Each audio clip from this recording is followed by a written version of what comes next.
And I can imagine Auburn, Alabama game. All right. Now, in a little, few things I'll talk about here. This is a kind of a part of this is kind of a fun story, and then some of it's there's some war story stuff going on. But anyway, take the money out of you bought some wheels. You bought a U-Auto car to run while you're here, right? This little car you drive and all that. So you got a ragged old truck. You'll be really excited about it, you know. I sold this '55 Chevy pickup one time for $200 to a guy in Playhatchie, and it was just a junky old truck. It ran good, didn't have an exhaust system on it and all. Vacuum wipers and all this stuff. You know, vacuum wipers kind of crummy because when you're driving down the road, you got a good engine vacuum, your wipers are working good, but when you get on it, they stop, you know. So anyway, so this feeling is when we're driving a newer vehicle, for these rusty old things that enjoy this human attention, we all know vehicles die, every one of them. There was a guy that one time that brought a Tempo in there. There was an '84 model Tempo, and it had a carburetor on it before they put fuel injection on Tempos, some of the first ones they built. And he had, it was a no start, and I went out there and I looked at it, and I noticed he'd wired a solenoid into the fuel line so that it would shut off the fuel unless you had a particular, I don't know what you had to do to turn on this little solenoid, it was any theft thing he had put on there. And I noticed it would run into a ground wire right up there, and so when I opened the hood and looked at it, I noticed that solenoid's going to cut off the fuel. It looked like something he's added, and it had a bad ground, so I tightened that screw, and the solenoid opened up, and the car got gas, and it started up. And he was amazed that I found it because he felt like that was so mysterious that nobody would be able to figure it out. You know? But he loved that car. And I was thinking, who would steal an '84 Tempo? You know, who's going to get that? Well, my dad opened a foreign car garage in 1961. No training, no shop manuals, no wiring schematics. He just had he gained experience with his dad building tractor engines. That's what he did when he was a boy, a young boy, you know, mid-teens. And he went into the Army and, you know, got married, and then in Texas they were living. I was born, brought me back here, and he opened his shop in '61. And there he is in his shop. This is my dad. And he was working on his little Volkswagen Bug. He drove and owned hundreds of Beetles all this time. My most favorite, most trusted cars was a '66 Volkswagen Bug. He practically built from the ground up. All the best parts, you know, and everything. He put it on there. He just sort of scratched it all together and built him an engine just like he wanted and all that kind of thing. So he eventually scaled back to working mostly on VW Bugs in his repair shop for a lot of years. But he did when he first opened his shop, he was working on 28 different kinds of foreign cars. I mean, any kind of foreign car you had, because nobody wanted to work on foreign cars in the early '60s. A lot of the soldiers from Fort Rucker had foreign cars. They would bring them in there and they'd work on those. One of the funny things, you know, I mentioned this in the previous thing, he said that he didn't, somebody says, can you work on a Corvair? I remember him, you know, saying, I said, yeah, I can work on a Corvair, but I got to do it with the shop closed and it's summertime. And they said, why do you got to close the shop up? Because if somebody sees you working on it, they bring in nothing.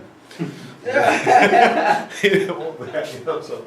But anyway, he scaled it back. He just wanted he had a shop that like, well, 4 body guys working and, you know, 4 mechanics working for him and all that. And he told me, he says in 1962 or '63, whatever it was, he said I was bringing in $120,000 a year, bringing home $100 a week, because he had so much overhead. He had to pay all of his people. He had to pay all of the, you know, the lease on the building and all that kind of thing. Well, for a long time before he fixed the transaxle on this '66 model that he liked so much, it would jump out of 4th gear. And so he didn't want to fool with fixing it at the time, so he just drilled, I got a piece of welding rod, and he drilled a little hole in the front of, in the top of the gear shifter, and he just would prop that between the gear shifter and the dash to keep it from jumping out of gear. I mean, that's, you know, what you do there.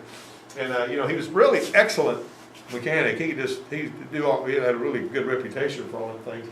And me and him were driving along one day on his car, and it bucked and jumped and cut up and all, and I said, what was that? He goes, I don't know, it has a fit like that every now and then. He just wasn't all that worried about it, you know, at the same time. But, well, he was a pragmatism. Pragmatism means you do what works. If it works, that's what you do, right? And he always thought outside the box. Well, you might say he, you know, thought inside the gearbox that time. So I pumped gas for 40 cents a gallon. Did brakes, built carburetors, fixed flats at a Gulf station. And read Lewis Lamore Westerns during the slow times, and only Gulf station. There's a really little rural community there, and I was making like $40 a week or something like that. But I was only actually working half a day because I was actually going to college at the time too, though. So that was part of the reason for that. But did a bunch of work on that. I went too far. All right, so Ed ran the gas station for his dad. Moved to the Texas coast to work on offshore services. Now, Ed was a good mechanic, and he also was one of these rare people that could work on helicopters and cars. You know, it's kind of usually if somebody's an aircraft mechanic, they're not that good on cars. You know what I'm saying?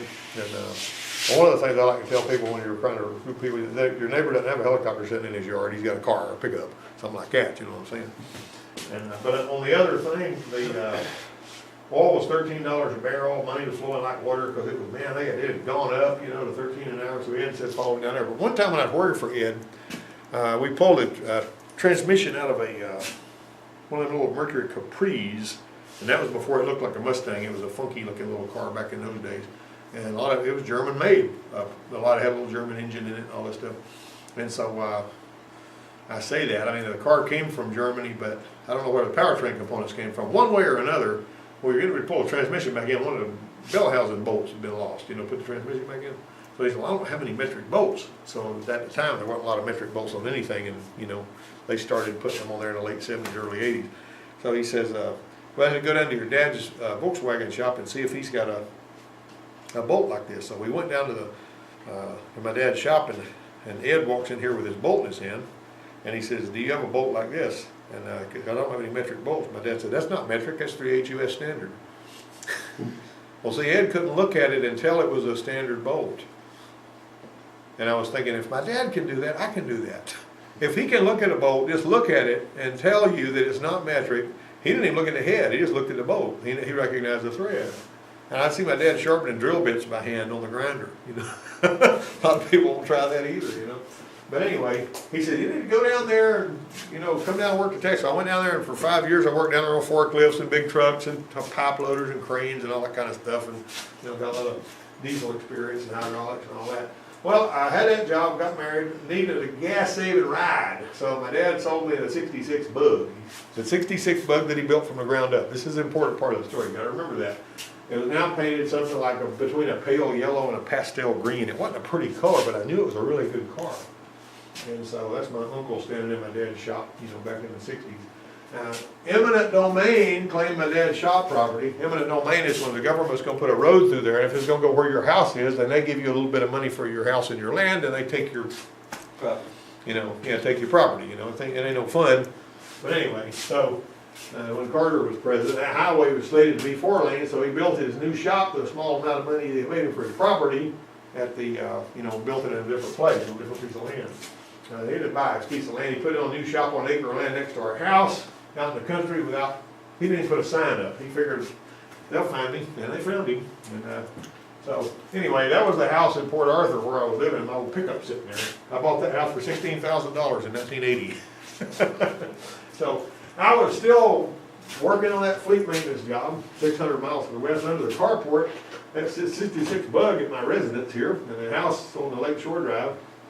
One of our family vehicles, when I moved back to Alabama, came home with us. One day, now those old Bugs, they had the brake fluid reservoir, you probably know this, behind the spare tire, which is in the front, motor's in the back, right? And there's a steel line that goes from that thing down to the master cylinder, which is, bolted to right there in front of the brake pedal. And there's a little rubber grommet in the top of that master cylinder that line snaps into. And sometimes that rubber grommet will start to leak, and you'll wind up running low on brake fluid. Now one day my wife at the time was working at this convenience store over there, and we went wheeling into that parking lot where she was, that place where she was working, pulled up there, hit the brakes, and the brake fluid had all gone, and I didn't know it, because it seemed like the last time I hit brakes, I had good brakes. Brake fluid went to the floor, I grabbed the park brake, jerked it up, and it broke the cable. And I jumped the curb, ran into a newspaper machine, just smashed it right up against the wall, pulled the front of the car in like this, and I went over and hooked it at my back of my pickup truck with a chain, did one of my dad's tricks, and I backed up, bam, jerked it back out, and it looked just fine. And it never leaked brake fluid again. I don't understand. That's a true story. All right, and we moved back to Alabama. My dad's shop was temporarily closed. He was in Tennessee learning about sawmills. He ran a sawmill for a while. He gonna set one of his own behind the house shop to supplement the income during the time the car work was slow. There's my dad standing there at his sawmill, sawing a log. All right, so after he got his sawmill set up, I built a 4-bedroom house with oak lumber. We sawed out 8 trailer truckloads of logs, 40,000 board feet of lumber. It was a big job. And every board in that house was sawed out at the mill setup. The whole thing built out of oak, because you could get a trailer truckload of oak for $500, but a trailer truckload of pine was $800, because they use it for pulpwood, right? There at the time he was in Tennessee, I was one-man operator of the shop. Now this story's going somewhere. I'm not just, jerking your ear here. All right, I serviced vehicles for his regular customers and more or less kept things flowing, but I gathered some new customers, and one of these is a principal player in the story. She was a single mother with 3 kids. Her husband had dumped her, and she purchased a 70 model Bug, that color looked about like that one, from a rather shady used car dealer in a nearby town, and it was known for ball town politics and speed trap. You know what I mean? So she bought that thing, and it looked about that good. Did you get your key? All right. It's good. They just aired them up. That's all. All right, but anyway, so when it looked good inside and out, it was really nice looking. It had all kinds of problems. Every time you worked on it, change the oil, clean the oil screen, adjusted the valve. Now, these little Volkswagen Bugs did not have an oil filter on them. They only took about 1.5 quarts of oil or something with it. 3 quarts, whatever it was. I can't remember what went in there. But it was every 1,500 miles, you're supposed to change the oil because you didn't have an oil filter. You pull that screen off right here under this plate, and you clean that screen, put it back in, have a new gasket and some copper washers under the bolts and all that. And adjust the valves. And I had to do regular brake adjustments, valve adjustments, all kinds of stuff. And the vehicle maintenance calls for, all kinds of stuff. So this day I worked on Patty's car. I noticed 2 things. First, it was raining, and second, she had disappeared. She was just kind of sitting out there in the shop. I got through servicing the Bug. I realized she was coming in from the open doors on the other end of the shop. She was soaking wet. So I says, "What happened to you?" She said, "I just went for a walk in the woods." She was just a little dingy, you know what I mean? Okay, so this was a little strange little thing. Well, over the next month or 2, she'd call me for worse thing than another. Well, she had a call from the bus station telling me there was something wrong with one of her wheels, which I had never worked on other wheels, And when I got there, these little these little bearing nuts, whenever you on that particular one, you tighten them up, and then there's that little Allen screw, instead of a color key that had an Allen screw where you tighten that Allen screw and it bite harder and it wouldn't come off, right? So anyway, I fixed that for her, went over there, and then another time the spring broke on the points in the distributor, and another time the fan belt broke, who knows why, it didn't look that bad, and that was an engine that got hot enough to take the temper out of all the piston rings. Well, I kind of felt sorry for her, so I pulled the motor out and I put rings in it and charged her $45. It didn't take that long. You get the motor out of them little Bugs in 30 minutes, if you know how to do it, Anyway, I got it running again for her. And so it was, that's what they look like when you break them down. You got the engine case there and the cylinder heads, and they call these jugs. That's actually the pistons and cylinders and all. Pretty interesting design on that thing. And of course, there's your valve cover. There's holes on there with all that. Anyway, it didn't take that 2 hours, and you throw rings in it and ran like me. Well, she got so disgusted with it, she says, "I just tired of this car, it breaks down everywhere I'm going." And so I had got all the kinks worked out of it, by that time. But she just put her down so many times, she didn't trust it. So I said, the 66 VW, this was the car my dad built, right? I said, "I just put a brand new extractor exhaust system on it. Want to trade?" She said, "Will it make it to the beach?" I said, "I drove it all the way here from Texas and I drive it all the time." And there's even trade? She said, "You got it." Didn't have to have a title in those days, right? Before 75, you needed no title. All you need is a bill of sale. Tag receipt, whatever. So the car she was driving was a lot more comfortable than the 66. And it was 3 years newer. Well, it had a decent looking paint job. It had been applied. This shyster of a dealer she bought it from. Or cars of that vintage, no title was used. Okay, so Patty bought the 66 Bug back to me for service whenever it needed work. She was happy she could be with that car. She drove it everywhere. And I was happy with the car I got from her because it was a lot more comfortable than the other one. She just wanted something that wouldn't break down. Okay, so right before Dad came back from Tennessee, the guy I worked for at the Gulf Station asked if I'd like to work for him because he had expanded his shop, or actually built a new shop. And so he had more work he could do. So about a week before my dad made his re-entrance, I closed the shop, went to work with my previous employer, and he reopened his shop and started taking it work again. So I told him, I says, "I traded that 66 Bug for the 70 model Bug." He says, "You traded my good car for a piece of junk." He was ticked off about that. So we laughed about it, moved on, got another laugh about the situation. So she comes in, we were standing in the shadows of these big pine trees out there. He told me Patty had driven up on that 66 Bug that he built from the ground up and said, "Where's Richard?" He said, "This is my shop, he's working in a different shop now." She said, "Well, you're not touching my car. I'm not gonna let nobody but him work on my car." And it was a car he built, Dang. He built the car from the ground up, but she let him work on it. Now, this is a more recent saga. My dad's 96 Chevy pickup and a couple other vehicles. Now, owner runs into a short concrete post and damaged it, and it managed to pop past the soft bumper shell so as to shatter the plastic radiator support, right? And in the process made a nice French curve arc out of the bottom of both the radiator and the condenser. Neither one of them was leaking, which was remarkable. Sometimes it's that way though. The radiator support was pricey but replaceable. So anyway, there's Bobby putting the, we don't do body work typically, but if there's damage like that, it didn't even hurt the bumper. It just let the post pop past it and it smashed that right on in. That's a 2008 Mazda 6, belonging to one of the instructors here. And so we tackled the PO47A EGR Sensor 2 code on a 2009 TDI Jetta. And that was an EGR sensor that had flatlined, so don't get thrown by that. There's two of these sensors, right? And sensor one's at the passenger side shock tower, and two is hidden in a flexible heat shield near the oil filter gap. We measured the sensor output voltage at both sensors. We replaced the one that wasn't delivering anything. That's what it looks like right there. It had a bad EGR pressure sensor, remote relative of the DPFE sensor on Fords, only it has two sensors. A funky foil wrap right behind the oil filter cap hides the sensor we replaced, so you got the identical sensor at the other end of the engine. When I was driving those diesels, Rabbits, I went to Volkswagen school down there when I worked at the Volkswagen dealership for a while, and the guy down there says, "Well, so these diesel Volkswagens don't really have a lot of power, so what are we going to do about that?" And he said, "Well, there's something we can tell these Audi people that has the same engine in it. We tell the Audi people this, but we're not supposed to tell the Volkswagen mechanics this, but I don't know what the difference it makes, because if you're telling the Audi people to do it, it seems like Volkswagen people could do it too." So he says, you take the exhaust valves and you set them as loose as you can within spec. You take the intake valves, set them as tight as you can within spec. And then he showed the little screw on the injector pump, and you turn that in until it just starts to smoke a little bit and back it out, horsing around with that injector pump.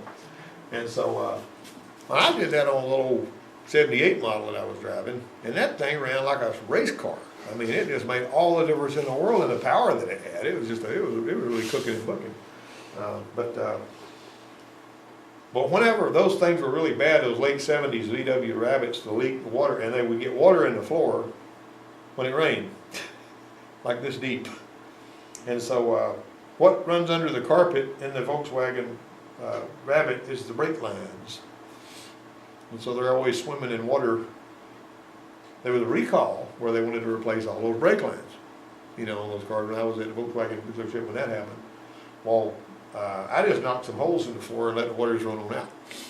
That's what I mean. It's an old car. I bought it for $275. It had a busted camshaft on it, or somebody been working. Anyway, saw this girl was driving one of those cars up there. It was a waitress at the steakhouse, and I'd go there and eat every day when I was at the Ford place. And she says, "I get water in the floorboard of my car." And I said, "Well, I just knocked some holes in mine." But I said, "You might be able to put some silicone along the front of the windshield," which I had done that on mine. It didn't help. I don't know where the water was getting in mine. I didn't take time to look at it. Well, so she did that and fixed it. And then the next time she says, "My car ain't running quite like it used to. It ain't got a lot of power. It's a gas burner." Hers was.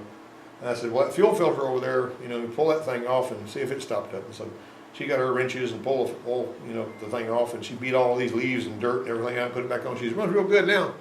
And so the next time I saw her, I said, "You been working on your car?" She said, "Yeah, my alternator bracket broke." And I said, "What did you do out that?" She said, "I welded it." "You welded it? You weld?" She said, "Yeah, my daddy's got a welding machine he lets me use whenever I need something welded." She's a piece of work, that girl, though. That's the last time I talked to her about her car, though. But anyway, we replaced the intake manifold gasket for an oil leak that's on a 96 Chevy pickup. We replaced the plastic distributor and its cam sensor with a robust little aluminum unit. The plastic distributors that came on those late 90s Chevy pickups, that were so junky. Well, now some of the aftermarket suppliers make some really nice aluminum distributors and all that. We set the camera retard offset. What you got to do is pull your scan tool up, get your camera retard offset reading, and bring it up over 1,000 RPM so it'll be accurate. And you turn the distributor so it's reading 0. And that's a really, and a lot of times, you know, you won't be able to find that camera retard offset in some scan tools. But it's a really, really important thing, because if that camera retard offset is not set right, turning the distributor doesn't change the timing on that one because it's got a crank sensor. You got that? This is an engine performance thing too. All right, so there's another oil leak in the front of the oil pan. You know, it smeared a lot of RTV on it, didn't do anything to fix the leak. So that repair would have to wait till summer. A few weeks later, he mentioned some bucking and jerking. It would happen from time to time. That was my dad there. Okay, so when summer arrived, we got to replace not only the oil pan gasket, but the timing cover to stop the front leak. Now, a lot of these engines, little 4.3 liter engines, if you ever pull the timing cover off, you got to replace it. They'll even say it on there, you know, replace it, removed, or whatever. The exhaust had to be removed to get the flywheel cover and the oil pan off. The timing cover is supposed to be replaced if you ever move. It was broke, couldn't see it, the oil pan was off. The cover wound up being the reason for the oil leak in that area, so the bucking and jerking got a lot worse, losing power and all this. So he attempted to bring it back, but he died only about 15 miles out, so we had a local wrecker pick it up and bring it in. Well, in May, the president of the college showed me a photo on his smartphone of the 71 Eldorado convertible. It looked like something out of a Queen Puff. You know, Dr. Rydell's red Cadillac? You've seen that thing. So it had been replaced with a rebuilt unit from a 76 model, and the transmission had been rebuilt too. So you got a 76 engine and a, you know, 71 transmission and all that stuff. Well, it came in with 7 broken flywheel teeth. 7 broken teeth.